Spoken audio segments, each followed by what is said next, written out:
الحمد لله القائل اقرأ باسم ربك الذي خلق وأشهد أن لا إله إلا الله وحده لا شريك له وأشهد أن سيدنا محمدا عبده ورسوله أرسله بالهدى ودين الحق ليظهره على الدين كله ولو كره الكافرون. أما بعد، فيا عباد الله، أوصيكم ونفسي بتقوى الله عز وجل. Enyi waja Mwenyezi Mungu, ninakuhusieni pamoja na kuihusia nafsi yangu kumcha Mwenyezi Mungu Subhanahu wa Ta'ala. Hotuba yetu ya leo itakuwa ndani ya mada isemayo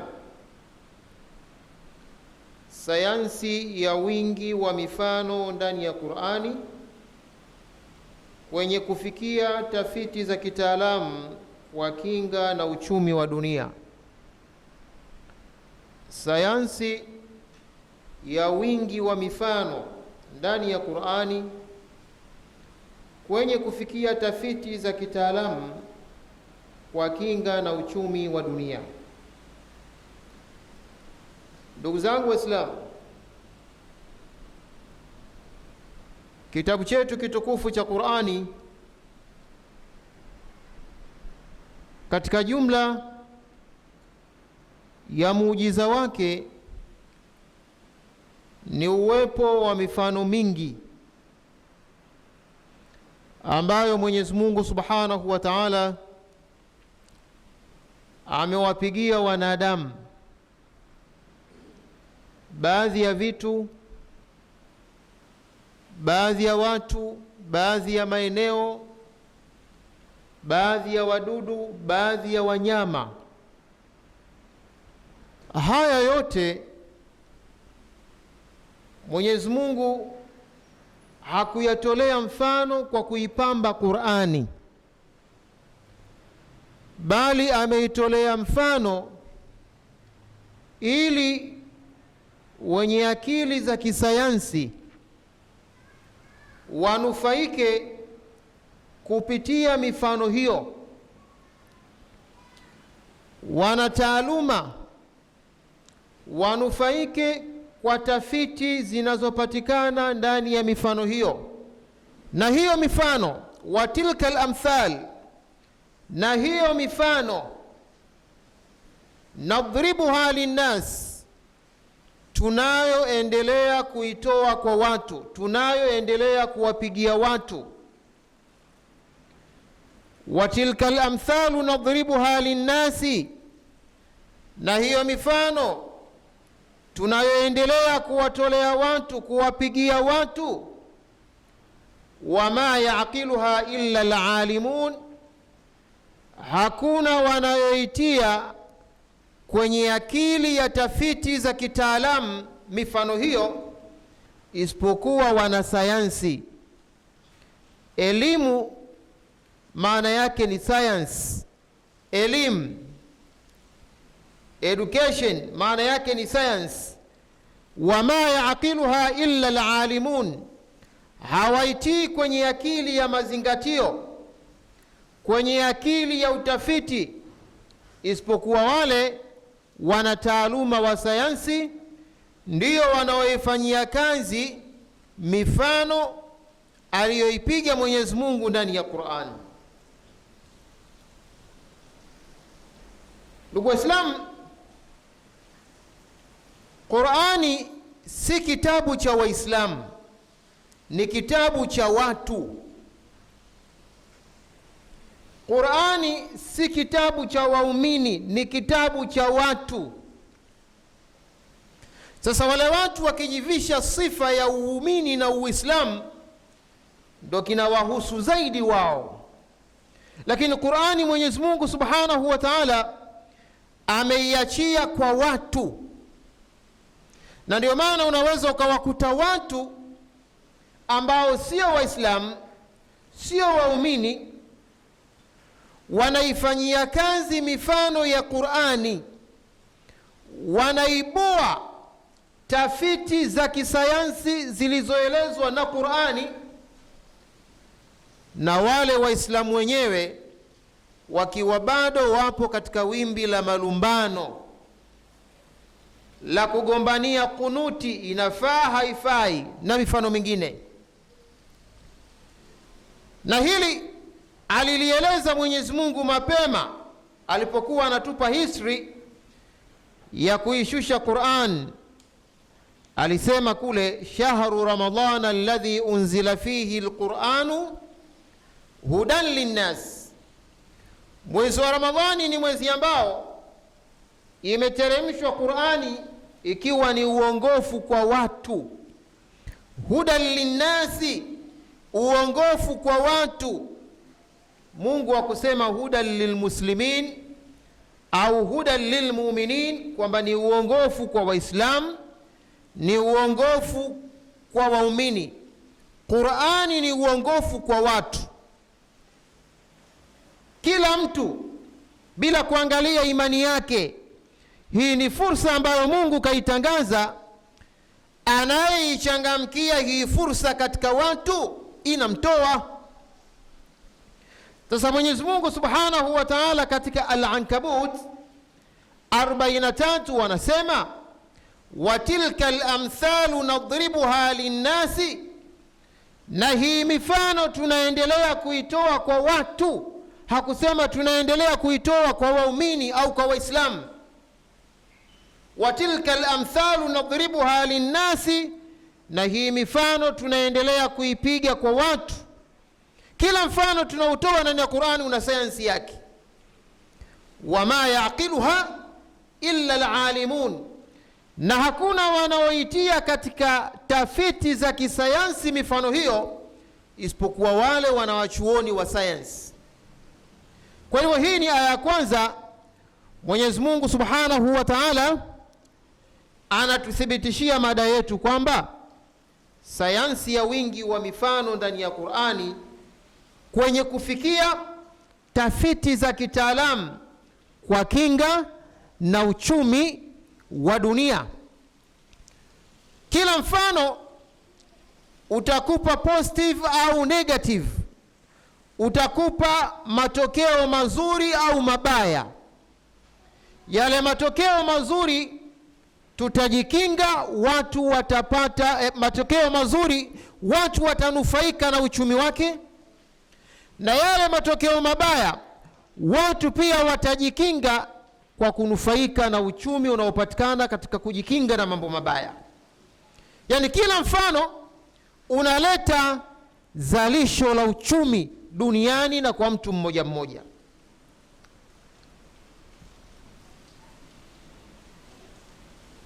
Tuone wingi wa mifano ndani ya Qur'an. Katika suratu Zumar Mwenyezi Mungu anasema katika aya 27, walaqad darabna linnasi fi hadha alqur'ani min kulli mathal, hakika tumewapigia watu katika hii Qur'ani kila aina ya mfano, kila aina ya example tumeitoa ndani ya Qur'an. walaqad darabna linnas fi hadha alqur'ani, hakika tumewapigia watu katika hii Qur'ani min kulli mathal, kila aina ya mfano, la'allahum yatadhakkarun, ili wapate kukumbuka kisayansi, ili wapate kukumbuka kitaalamu, ili wapate kukumbuka kitafiti, kimaendeleo, kiuchumi. Hivi ndivyo tunavyoitafsiri Qur'ani. Ili Qur'ani iwe ni muujiza wa milele, lazima tuitafsiri katika sura ya Qur'ani, tusiitafsiri katika sura ya kigazeti. Gazeti sio muujiza, lakini Qur'ani ni muujiza. Wakati uliopita, this time, sasa hivi, na wakati unaokuja mpaka kiyama. Yani Qur'ani haitokuwa nyuma halafu watu wakawa mbele. Yani Qur'ani siku zote iko mbele. Kila kinachoibuliwa na wanasayansi, Qur'ani iko mbele. Sasa Mwenyezi Mungu anasema, walaqad darabna linnasi fi hadha alquran, hakika tumewatolea watu katika hii Qur'ani, min kulli mathal, kila aina ya mfano. Lengo ni nini? Objective ni nini? La'allahum yatadhakkarun, ili wapate kukumbuka kitaalamu. Huu mfano una maana gani? Unachukua mfano unauweka mezani, unakula nao sahani moja, kisha unakupa matokeo ule mfano kwa wakati uliopita, wakati uliopo, wakati ujao. Ndivyo Mwenyezi Mungu anavyotaka Waislamu tulioletewa Qur'an. Na hapo Mwenyezi Mungu ametumia verbu au mada au kitendo cha dharaba.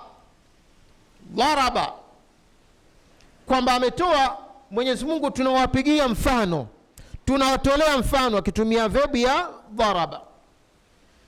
Lakini Mwenyezi Mungu ameona kama vile hii verbu, kama hiki kitendo watu hawakielewi vizuri, akakichukua kitendo kingine ambacho kinanyumbulika sana katika grama za lugha, nacho ni kitendo sarrafa yusarrifu tasrifan.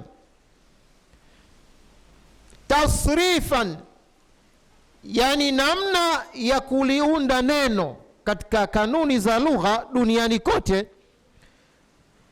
Lile neno kuna namna ya kulitengeneza ili liwe neno.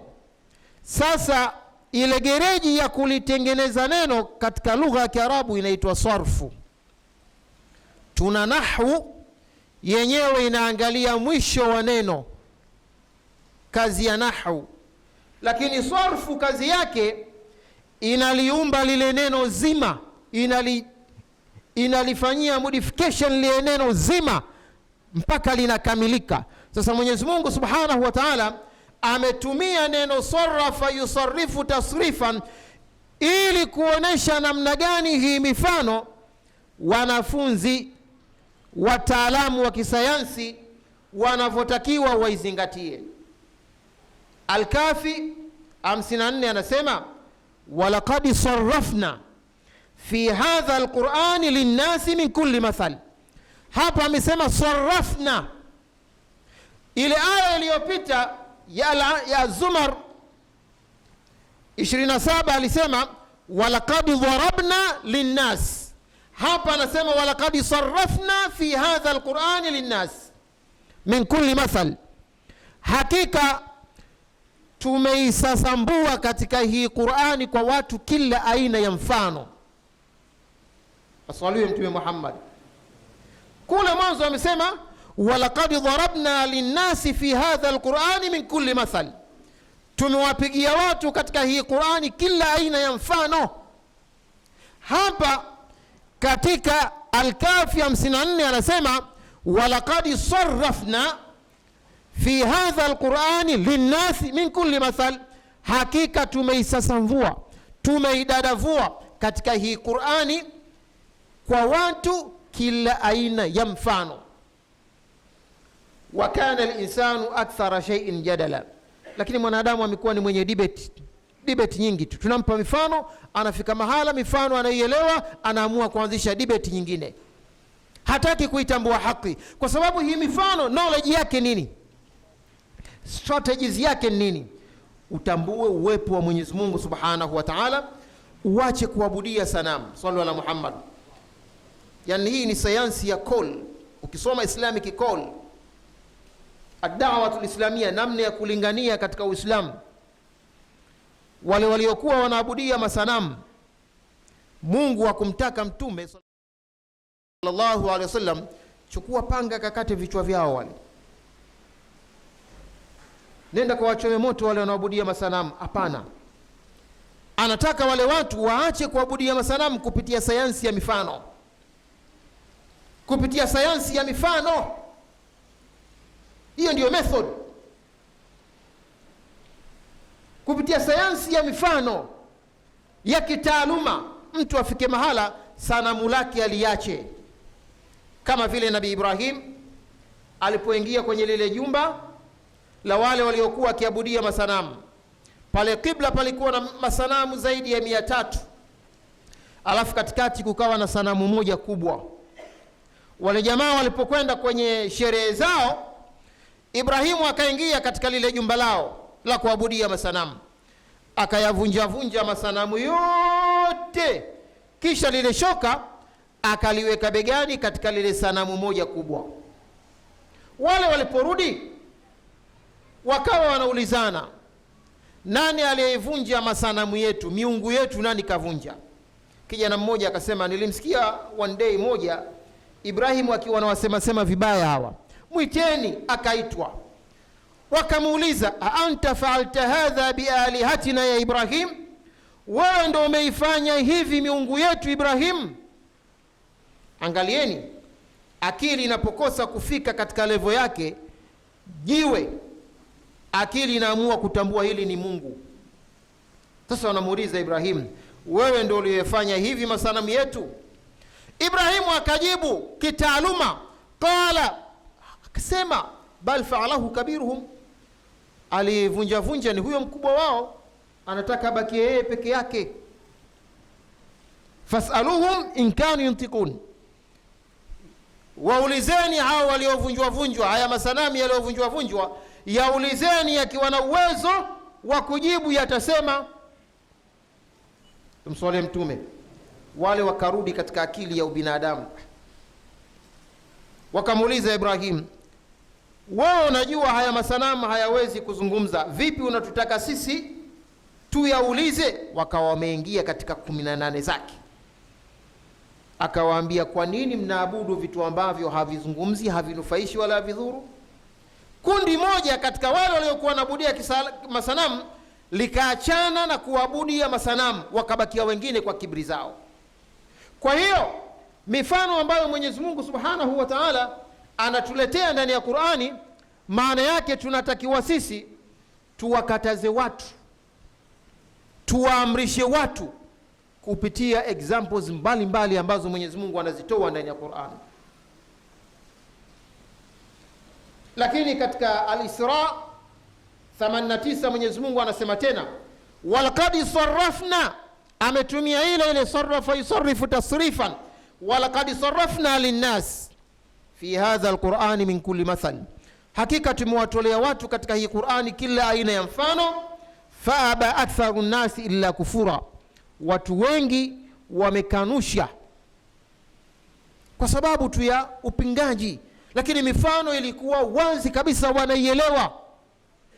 Hivi kama leo kuna baadhi ya wasomi, maprofesa duniani, wako vyuo vikuu, wahadhiri, wao wanaamini kwamba hakuna Mungu. Hakuna Mungu, kila kitu kinakwenda kwa nature. Sasa unamuuliza, zuia nature hiyo, nature hebu izuie, ikufanye wewe ubakie katika umri huo, usipungue nyuma na wala usiende mbele. Jibu hana. Hiyo nature hebu ifanye mahala, uzuie mwanga wa mchana, tuendelee nao japo kwa mwezi mmoja bila kuona usiku. Hana uwezo huo. Sasa kitu gani ambacho kinachoendesha kitu hiki?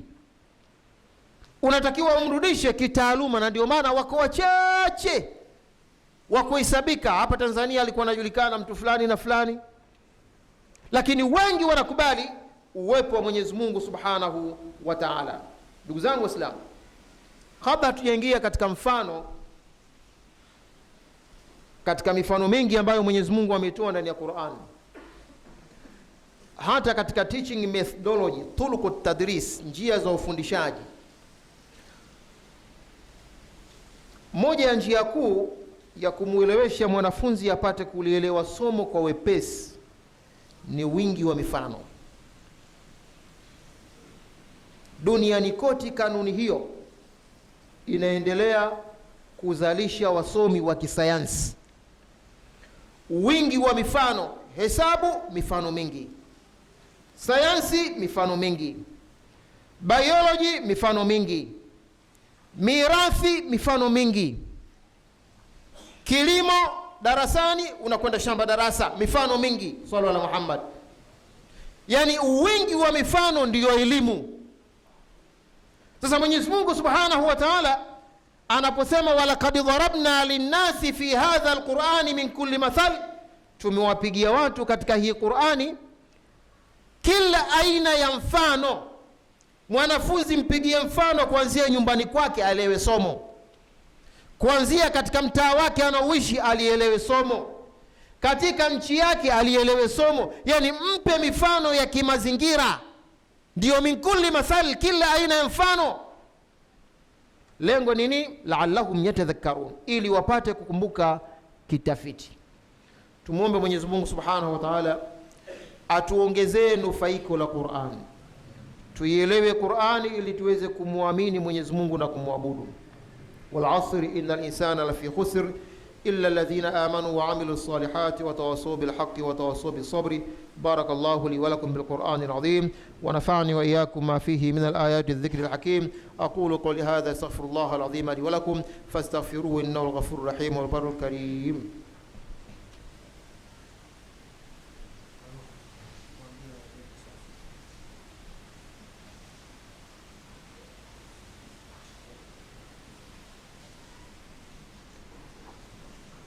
الحمد لله واشهد ان لا اله الا الله وحده لا شريك له واشهد ان سيدنا محمدا عبده ورسوله ارسله بالهدى ودين الحق ليظهره على الدين كله ولو كره الكافرون. اما بعد, khutba yetu ipo ndani anwani isemayo sayansi ya wingi wa mifano ndani ya Qur'an wenye kufikia tafiti za kitaalamu kwa kinga na uchumi wa kidunia. Yani kila mfano ndani ya Qur'ani ni uchumi wa dunia, sio mifano kama ile ya gazeti la Sani. Kila mfano unazalisha uchumi duniani kwa watu. Sisi Waislamu tuendelee na magomvi. Mwezi wa Ramadhani ule wa kuandama Saudia, ule wa kuandama Mashariki, watu wanaifanyia kazi Qur'ani, alafu wanatuletea sisi wale bwana wasomi, bwana wale wasomi. Hii ni Qur'ani. Hakuna mtu anayeleta kipya ndani ya Qur'ani nje ya Qur'ani. Hadidu rejea ya pili inasema mbu, buibui, ndege, virus, kirusi, mchwa ni sehemu ya mifano iliyokuza maendeleo ya dunia. Yani katika mifano zaidi ya 100 iliyotolewa ndani ya Qur'ani, nimekuletea mfano wa mbu, buibui, ndege na aina zake, virus, kirusi. Mungu anaelezea thamani ya kirusi, positive na negative, katika uchumi wa dunia. Ni sehemu ya mifano iliyokuza maendeleo ya dunia. Sasa katika mifano hii yote tumchukue mbu peke yake, mbu tu. Mwenyezi Mungu katika suratul Baqara aya 26 anasema inna Allaha la yastahi an yadhriba mathalan ma ba'udatan fama fawqaha, hakika Mwenyezi Mungu haoni aibu, haoni haya kuwatolea watu mfano wa mbu na kilichokuwa juu ya mbu. Inna Allaha la yastahi an yadhriba mathalan ma ba'udha fama fawqaha, Mwenyezi Mungu haoni haya kutoa mfano wa mbu na kilichokuwa chini au juu ya mbu. Fa alladhina amanu fayalamuna annahu alhaqqu min rabbihim, wale walioamini wanaamini mfano huo ni wa sayansi inayotoka kwa Mola wao.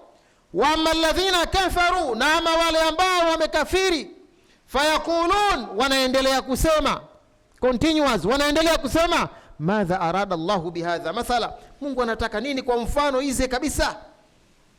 Anatolea mfano Mungu wa mbu.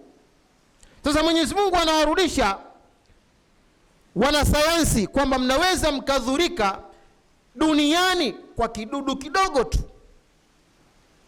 na mnaweza mkanufaika duniani kwa kidudu kidogo tu. Hawa walikuwa wanahoji kwa nini Mungu anatoa mfano wa mbu. Pengine walikuwa wanataka mfano wa tembo au kilichokuwa juu ya tembo. Ndugu Waislamu, alba'udha ilmiya, mbu kisayansi. Iktashafa alilmiyun almuasira, wamevumbua wanasayansi wa hivi sasa, kwa sababu Qur'ani ilikuwa bado haijafikwa na sayansi. Qur'ani ipo lakini wavumbuzi walikuwa bado hawakuwepo. Sasa iktashafa alilmiyun almuasira, wamevumbua wanasayansi wa hivi sasa. Kipi walichokivumbua katika mbu? Kwanza wamevumbua, wamechukua zile aina za mbu, wakaja na tafiti inayoeleza kwamba mbu wa kike ndiye anayeuma watu.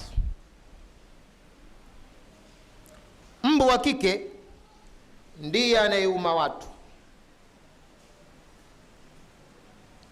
Lakini zilizosababishwa na mbu kutajwa ndani ya Qur'ani zinasema za kisayansi.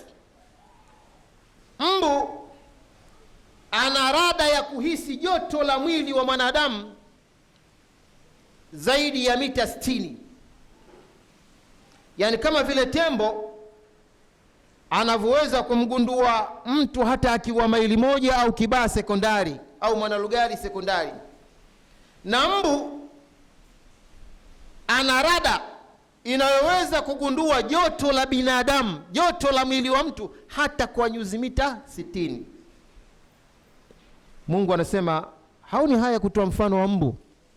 Wale wanasayansi walioamini wanajua mfano huu unatoka kwa Mungu.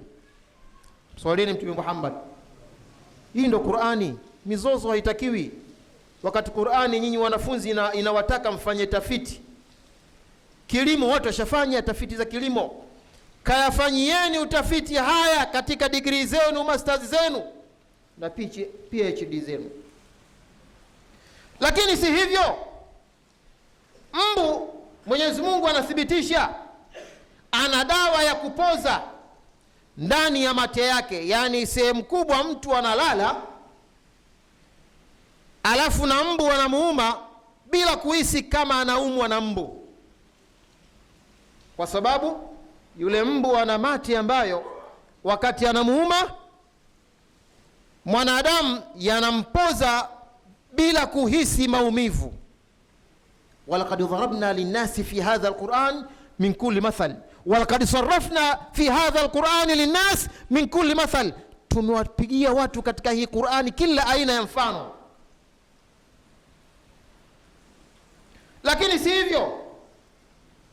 Mwenyezi Mungu Subhanahu wa Ta'ala aliposema hii aya ya mbu, inna Allaha la yastahi an yadhriba mathalan ma ba'udatan fama fawqaha, Mwenyezi Mungu aoni aya kutoa mfano wa mbu na kilichokuwa juu ya mbu. Hii fama fawqaha, wanasayansi wamezalisha nini maana yake? Aina za mbu. Aina za mbu. Kuna jamii ya mbu inayoitwa Anopheles. Aina za mbu inaitwa Anopheles, na hii ni jamii ya mbu ambayo huwa wanajulikana kitaalamu jamii ya mbu aina ya Gambie, na hawa ndio wanaosababisha malaria. Sallu ala Muhammad. Si kila mbu akikuuma na kusababishia malaria. Ba'udha ametajwa ndani ya Qur'an. Makafiri wakawa wanauliza mfano gani wa kitoto anaotoa Mungu? Kumbe ni mfano ambao WHO, shirika la afya duniani, mpaka leo linaendelea kukuza chumi. Pharmacy zote duniani, nyinyi mnaosoma mambo ya pharmacy, dawa za kupambana na mdudu mbu na ugonjwa wa malaria, si kila mbu. Sasa hao mbu ambao wanatokana na jamii ya Anopheles ndio wanaosababisha malaria. Nao ni zile mbu ambazo ni jamii ya majike, na umaji wake ni usiku, si mchana. Hawa mbu ambao wanakuachia malaria wanakuuma usiku.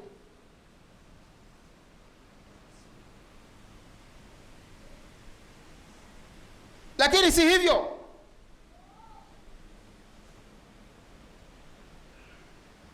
Aina za mbu zinatofautiana. Kuna ambao wanasababisha malaria,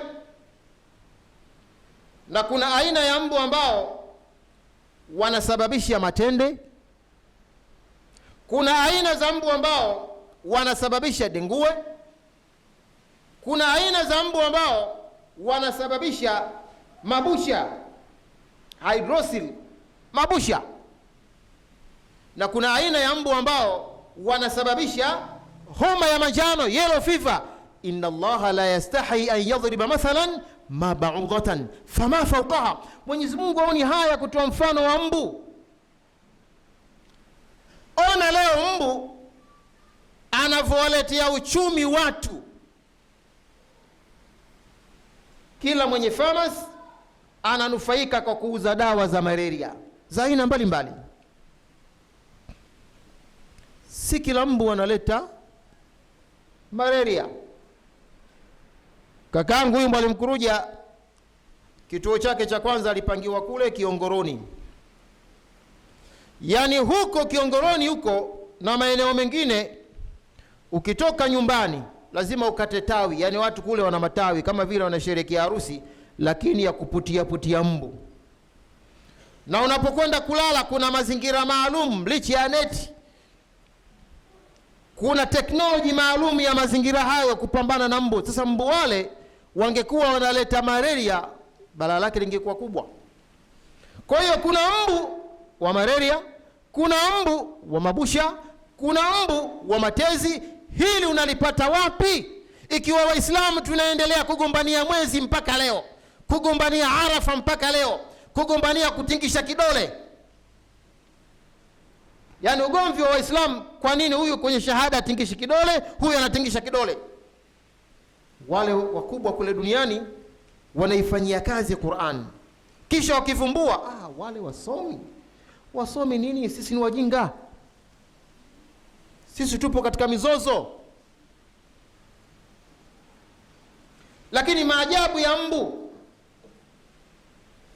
ana macho 100. GPS ana macho 100. Lakini jicho moja la mbu lina vipande vikuu vitatu.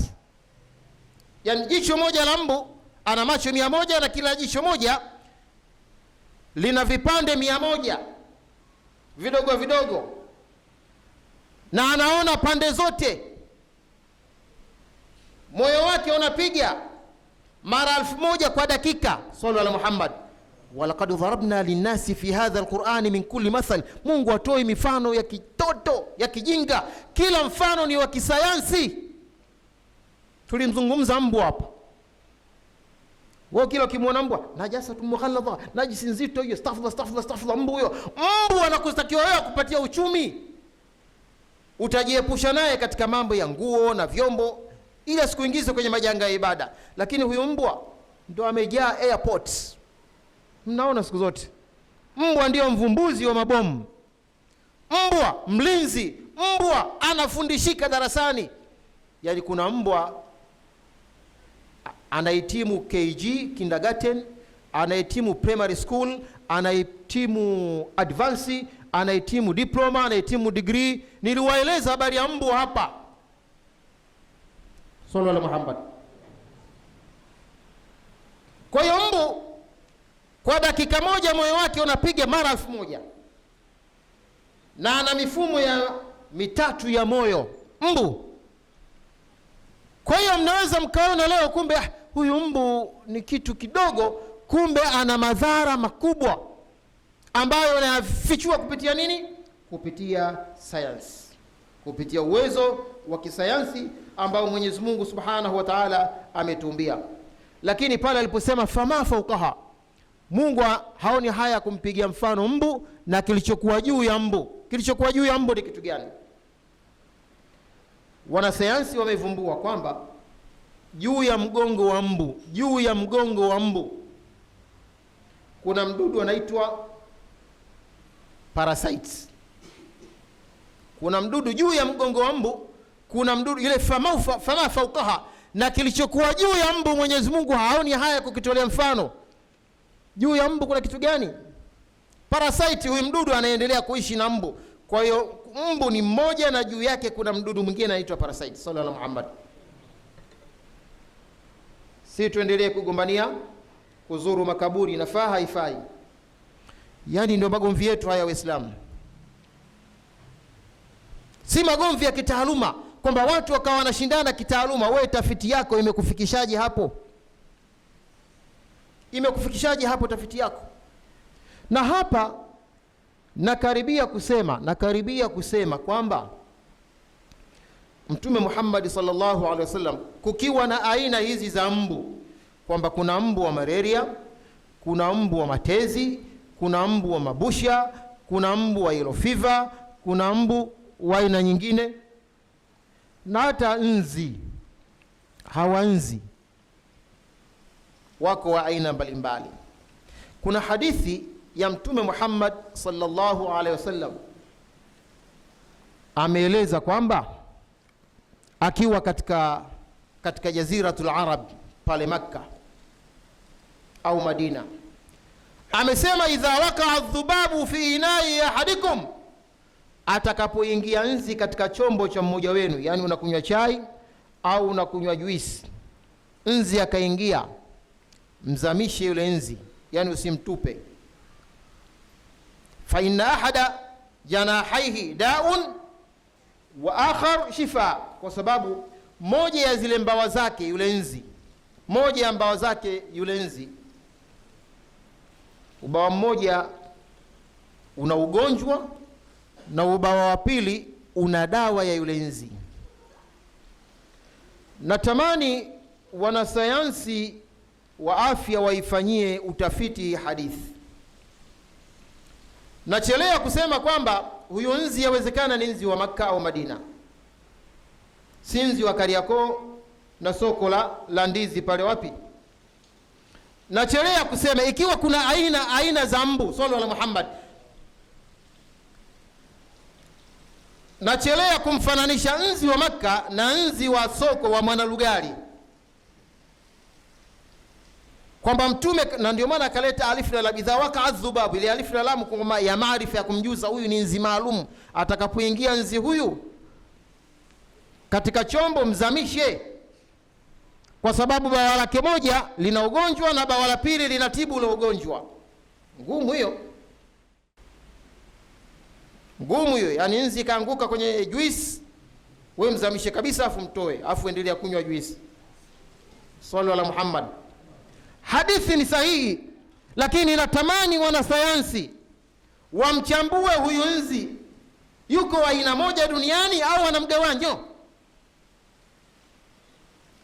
mgawanyo, kwa sababu jiografia ya jazira la bara la Arabu linatofautiana. Sasa yawezekana tukatumia hiyo kwa nzi wetu huyu wa sokoni Kariakoo akatuletea madhara. Na waomba Waislamu pia wafanye hii tafiti, na wakati wanafanya tafiti Mungu atawalipa thawabu. Sallallahu alaihi Muhammad. Na Qur'ani na hadithi za Mtume inatutaka namna hiyo. Yani sikanushi maneno ya Mtume Muhammad sallallahu alaihi wasallam, bali nahitaji wanasayansi, nyinyi wanafunzi wa Kibaseko, Mwanalugari sekondari, na wasomi wa Kiislamu wa vyuo vikuu, tupeni aina ya nzi. Je, nao wanatofautiana au ni nzi mmoja yule tu? Nzi wa Makka ndio nzi wa Tanzania, ndio nzi wa sokoni Kariakoo pale? Vinginevyo tunaweza tukapata jibu. Ndugu Waislamu, hii ni mifano michache. Hatujaingia kwa buibui, hatujaingia kwa mchwa, hatujaingia katika virusi. Kirusi nacho kimeelezwa wapi ndani ya Qur'an? Faida yake nini? Madhara yake nini? Mwenyezi Mungu tunamuomba atupe nguvu ya kuisoma Qur'an. Tunamwomba Mwenyezi Mungu atupe nguvu ya kuielewa Qur'an.